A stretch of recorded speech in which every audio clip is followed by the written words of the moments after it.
Hello and welcome to the FWI News Review. Coming up this week, DEFRA agrees to rethink its green scheme, bull sales defy the credit crunch and the NFU logo gets a revamp. Farm leaders are to hold urgent talks after DEFRA Secretary Hilary Benn said he will consider a voluntary approach to a replacement for set-aside. Speaking at the NFU conference in Birmingham this week, Mr Benn said he welcomed the idea of an industry-led scheme to help devise targets around things such as farmland bird numbers. NFU President Peter Kendall says a voluntary scheme would be met with enthusiasm by farmers. A final decision on the measures is due to be made in the summer, ahead of them coming to force in 2010. Two records have been broken at livestock sales this week. Jonathan Long has all the details. More than £2.5 million has been spent at major livestock sales this week as beef producers put their backing behind the sector. Setting a new UK all breeds record of £5,688 at Carlisle last weekend, the Limousin breed looked to be leading the field. But Wednesday's sale of Charolais sires at Perth blew that clean out of the water, with the new record now standing at £6,062, nearly £400 clear of the record set 5 days previously. Leading trade this week was a bull from Charlie Bowden's Sportsman's herd, Sportsman's Colombo. This one, by 55,000 guinea sire Thranton Voldemort, sold to Gilbert Crawford and Joe Wilson, Northern Ireland.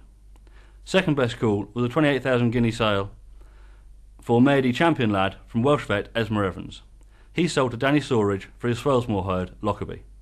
For more from these sales and all the other sales this week, go to www.fwi.co.uk/taking stock. A survival plan for British dairying has been launched amid fears the sector is at tipping point.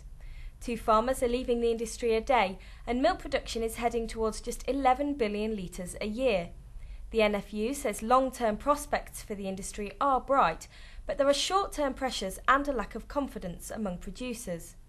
The union's plan outlines ways to develop markets for British milk, improve efficiencies and reduce red tape. And finally, the NFU unveiled a new logo this week in a bid to promote the industry in a more modern light. Is it hideous or does it get the thumbs up from farmers? Isabel Davies reports. What do you think of the new logo? Well, I think it's bright and colourful and eye-catching, and the rainbow is perhaps a bright and positive image, and hopefully maybe we'll find a pot of gold at the end of it. It's said that it's cost tens of thousands for the union to come up with this logo. Does that worry you as a member? Not necessarily. If it has the right appeal and gives the right image, then it could well be money well spent. What do you think of the new NFU logo? On the whole, I like it, especially on the computer screen and that sort of thing, on print. It's good, and some things I don't like about it, but like all these things, it's about getting used to it, isn't it? And certainly the old logo being around a long time and perhaps getting a bit aged. So yeah, I quite like it. It's growing on me. What do you think this logo says about the farming industry? It's a much bolder logo than the old one, and certainly, as I say, when you look at it in print and you look at it on the computer screen on the internet, which is going to be all internet based, it's a much clearer, defined logo than the old one, which is without the tractor on it. You think, why all those marks on it? Because they were about a plough, weren't they, being pulled through it? So without the tractor, you thought, well, what are these marks for? This is a new generation. So yeah, it's good. Rebranding an organisation is always quite an expensive. But it's a new logo. do you think it's money well spent? Yeah, because if you look around the countryside at all the different NFU offices we have, there's various types of logos over the years. So it'd be quite good actually to say, actually, it does need to have one brand over the whole lot.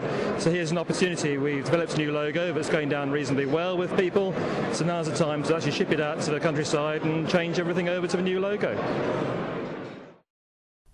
You can see more videos and coverage from the conference at fwi.co.uk/NFU 2009. That's it from me this week. For all the latest news, keep an eye on fwi.co.uk.